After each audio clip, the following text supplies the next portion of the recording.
অনেক মা আছেন অযথা পুত্রবধূর পিছনে লেগে থাকেন, ছেলেকে উস্কানি দেন তাকে তালাক দিয়ে দেওয়ার জন্য, তার বাবার বাড়ি থেকে যৌতুক আনার জন্য, অন্যায় কাজ করার জন্য।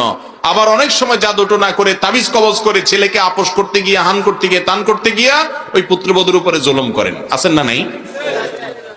এগুলোর জন্য কিয়ামতের ময়দানে দাঁড়াইতে হবে। বাপ মা হয়ে গেছেন দেখে 7 খুন মাপ হয়ে গেছে, তো সহজ না। ছেলের প্রতি, ছেলের বউর প্রতি যে জুলুম করছেন সেজন্য আল্লাহর কাছে জবাবদিহি করতে হবে। সন্তানেরও হক আছে। নবী করিম সাল্লাল্লাহু আলাইহি সাল্লাম বলেছেন, তোমার সন্তানেরও কি আছে? তোমার প্রতি, তোমার কাছে পাওনা আছে, অধিকার আছে, বিধায় সেগুলো আদায় করতে হবে। তাদের ক্ষতি করা যাবে না, গুনাহের কথা। আর যদি জাদুতে আপনি যান তাহলে সেক্ষেত্রে ভয়ঙ্কর অপরাধ আপনি করেছেন। সবচেয়ে ডেঞ্জারাস কবিরা গুনাহ সমূহের মধ্যে থেকে একটা হলো জাদুর আশ্রয় নেওয়া। এটা তো এমন একটা অপরাধ যেটাকে শরীয়তে জাদুকর যে জাদু করে তাকে মৃত্যুদণ্ডের শাস্তি দেওয়ার কথা বলেছে অত্যন্ত কঠিন ভাবে। এত জঘন্য অপরাধ বিধায় যেটা, যে ব্যক্তি এটা করে সে নিজেকে মুসলমান